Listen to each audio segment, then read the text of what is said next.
In other news, or any other news, I saw that the Trash Taste Reddit had seen, but because I wasn't really going to talk about it, because I was like, it's not really like a crazy big deal.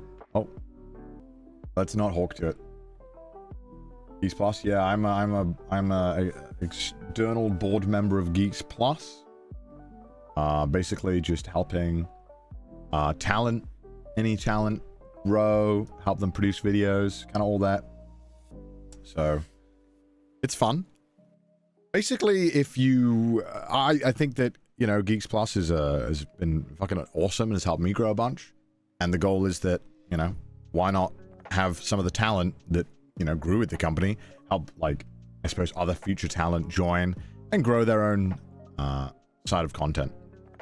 So basically, if you're a creator who wants to live in Japan, or you want to film stuff in Japan, but mainly if you want to live in Japan, let me know.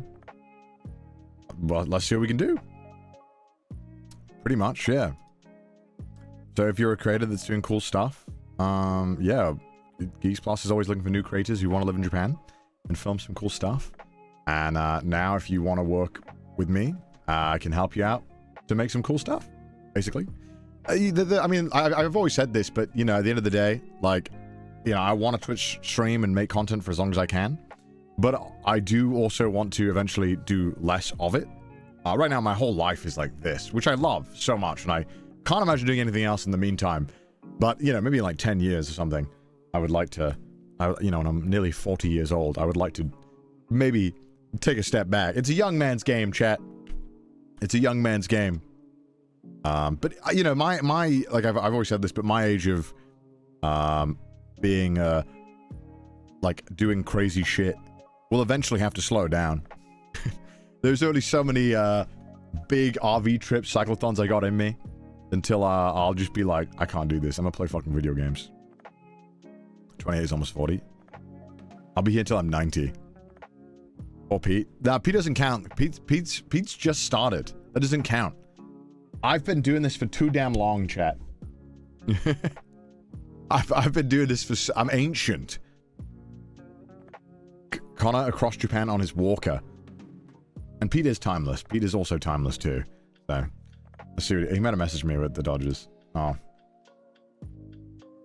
Oh. Pete is a legend. He is a legend. But now, basically, you know, I've always wanted to help other creators. I've always wanted to be able to, kind of help creators who are very talented, who maybe just aren't so exceptional at the management side or the production side, because I feel like that's one of my strengths is producing videos and making stuff. And, you know, sometimes I have ideas that I'm like, not ideas, sometimes I'm producing stuff and I'm like, man, if this person did it, I think it would be better than if I did it. But at the same time, it is what it is. And then there's a lot to it. You know, I think there's a massive rush right now for a lot of creators, especially I've seen in the VTuber side. I don't know why there is this huge thing where, like, I think VTubers want to have, like, managers, but they'll have like 100 concurrent viewers, and it's like, you don't need a manager. You need to sort your shit out. Those are two very different things.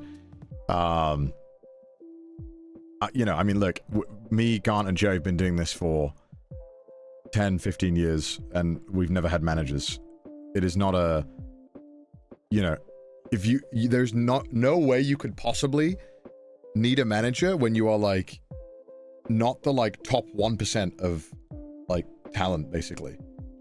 You know, when you're having so much shit going on that you literally, like, the amount of money you would have to be making to be able to have someone, like, on 10% of your salary be full-time is astronomical. It's quite a lot of money. And so when you see these tiny creators like, I've got a manager, and it's like, I'm like, okay. It is concerning, because sometimes you're either like, who's the one who's fucking up in this scenario? How much would you take? Well, so look, so chat, when you have like a manager, not a full-time though, yeah, that too. It could not be not a full-time manager. But I'd argue if your manager isn't full-time, it's like, all right, what is, like, at that point, it's also you're just having an assistant. You're not having a manager. I feel like you just have somebody who's helping you with the little things on the side.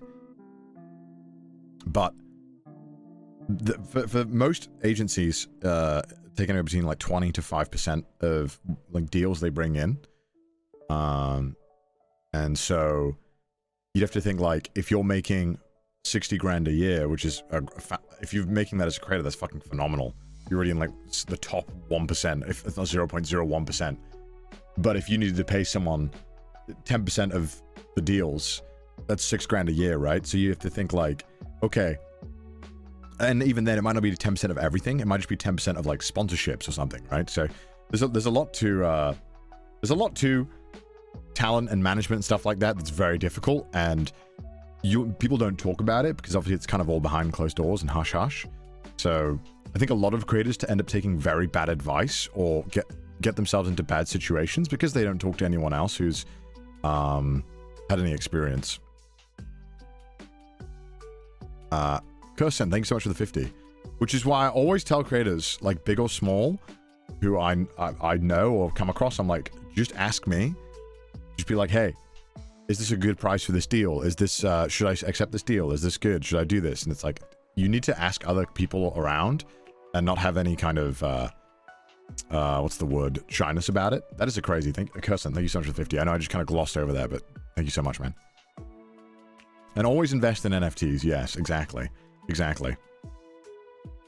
But, you know, being a creator is kind of a minefield, because the moment you start becoming successful, everyone wants a piece and everyone wants to get involved. And sometimes you feel overwhelmed by it all and you're like, I need some help. Maybe that help is going to be more work than it's intended to be. You could like hire someone to help you out, but maybe they're not very good at what they do. You end up just having to micromanage what they're doing more than, you know what I mean? It's quite tough. Should you invest in Lunchly? Probably not. I also don't think you can invest in it. I think you can buy it.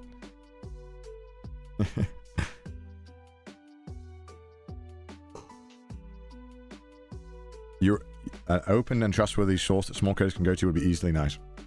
Well, I think that's why, like, when you have talent companies, I think it's very important to have like experienced talent that can offer their opinion.